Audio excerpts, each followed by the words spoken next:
Living in America as a black person, you recognize there is one set of laws for you and one set of laws for those, especially in the white community. In our book, Passive Aggressive Racism in the System of White Supremacy, I take you through times in my life when I first started noticing white supremacy. We teach you how to recognize it, identify it, and also counter it in our book.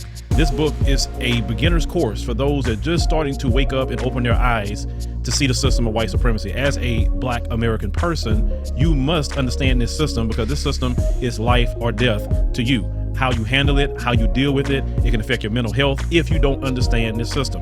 Pick up our book, Passive Aggressive Racism and the System of White Supremacy, today on Amazon.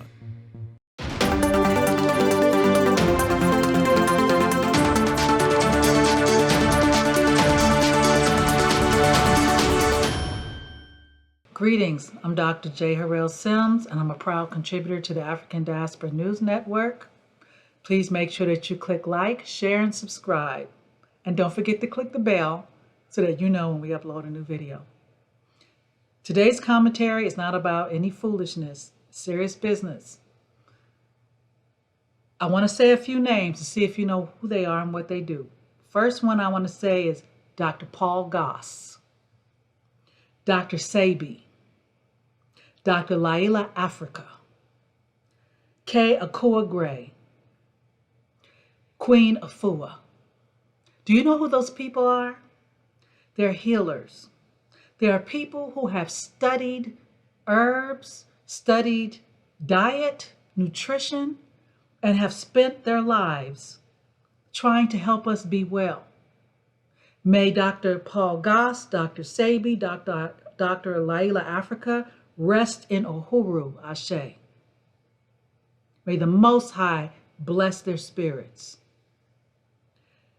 I'm coming to you today, and I know you see the background is different because there's a lot of things that you all don't know about me, but some of you do. And so I am a clinical herbalist. I'm a holistic health practitioner.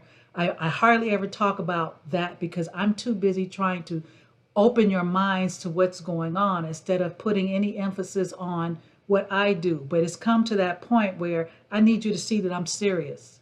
So I'm talking to you from my home lab, my apothecary, and I'm in here at night, and this is the best time for me to formulate because it's quiet. I don't have, I can think, I can read, and, I can meditate and I can pray and ask for guidance from the Most High while I'm formulating things for my clients. Because I want what I formulate to be exactly what their body is thirsting for. And so there's some other names that I want to give you. Those names are Dr. Marion Sims, Margaret Sanger, and there's a book called Medical Apartheid. These other two names are names of people who have made their life's mission to destroy us.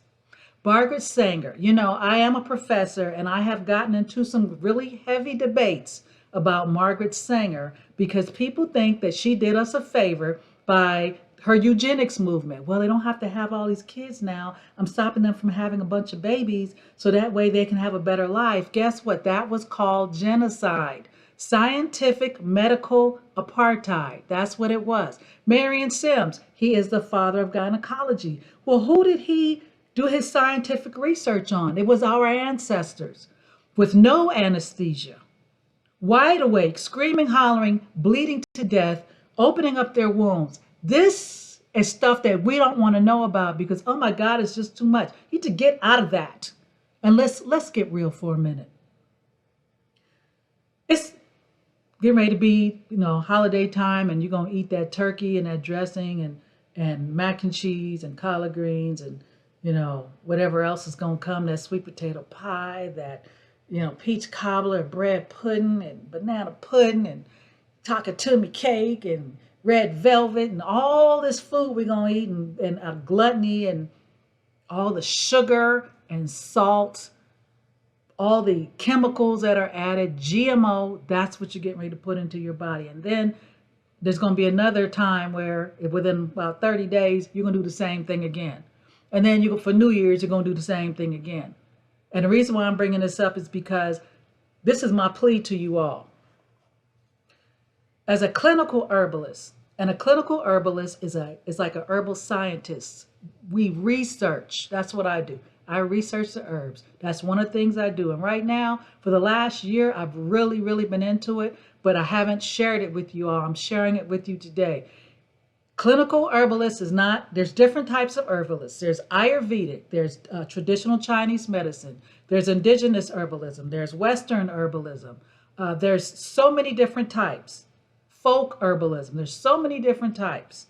And I am clinical, which means I don't say just take a herb here, take a herb there. I got to have full workup on you because I got to know what's going on. No, I am not a medical doctor. Herbalists are not medical doctors. They cannot give medical advice. They cannot diagnose, and they cannot prescribe pharmaceuticals. But what we do is use what the Most High, Yeshua HaMashiach, put into the earth for us so that we can be well. In the plants, in bark, in trees, in algae. This is what he has given us. And he gave us a way to eat, to live. I'm going to give everybody some props. The Honorable Elijah Muhammad had a book, How to Eat to Live. I'm going to give everybody some props because even though you may not agree with what they think or their beliefs, there's something of substance for us who are highly melanated that we know we have to have a certain type of nutrients. See, we have melanin. We are highly melanated, which means we need high levels of D3. That's all I'm going to say. It's important for us to start getting our priorities together because the time is not coming. The time is here. You need to grow your own food. I've talked about that before. I told you I had a channel, Organic City Homesteaders. I started that in the beginning of last year. I've just been so busy that we haven't had time to really post things. It's just been really, really busy. But you've got to learn how to grow your food. I see a lot of brothers and sisters growing food, having plants in the home. You can grow it in the home. You can grow it outside. If you have an apartment, you can grow it on the balcony. You can do that. Start growing your own food. Start understanding water and drinking it and respecting that water because you can live a couple of days without food, a few days without food, but you can't live too long without water. Your body needs water before it needs food. It does. And if you get sick, how are you going to get well? You have to understand what plants are medicinal. You have medicinal plants in your backyard. I live by the mountains, so there are plants that I found in my backyard that I identified as medicinal, and some are edible and can be used as food.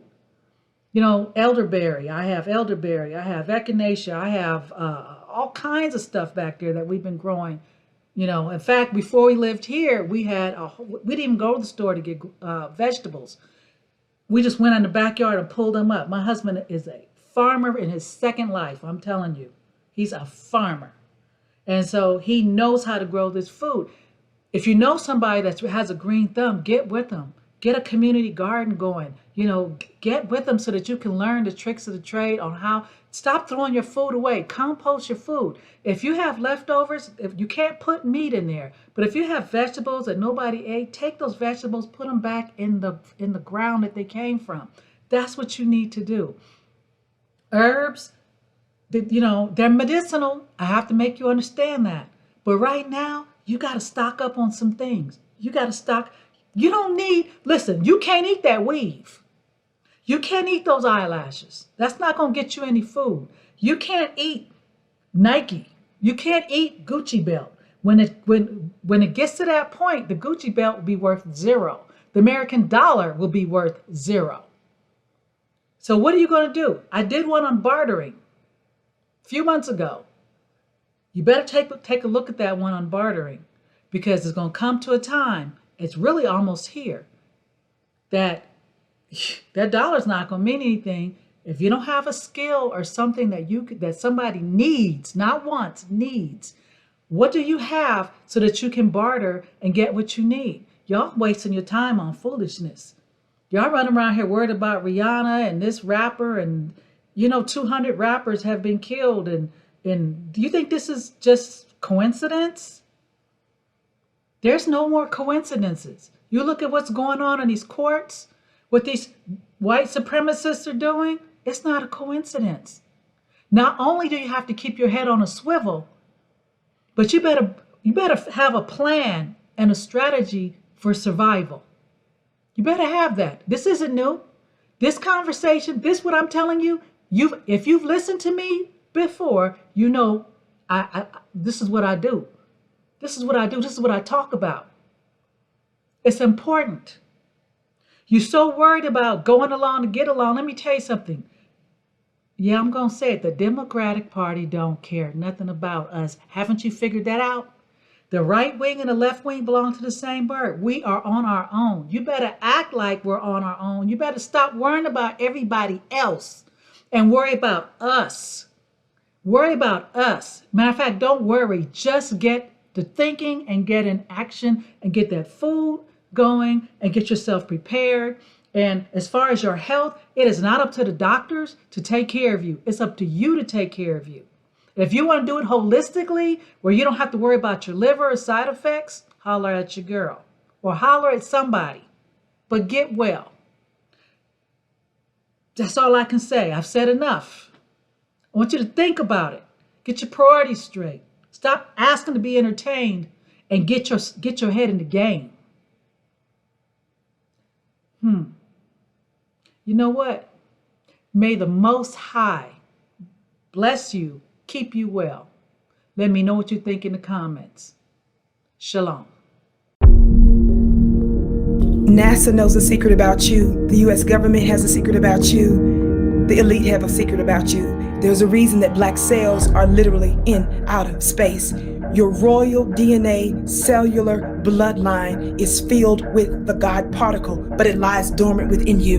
Beloved, my name is Vicky Dillard. I received supernatural insight concerning your messenger DNA code from a supernatural messenger. If you're not supernatural, this isn't for you, but if it's for you, you don't want to miss my ancestral messenger DNA code activation part 2 on the most magical day of the year. Don't miss it. The link is below. Signs and wonders follow. Don't miss it. 12/12/21 is your day to ascend into your God particle. Hello, everyone. Please make sure you subscribe to the African Diaspora News Channel app on these platforms.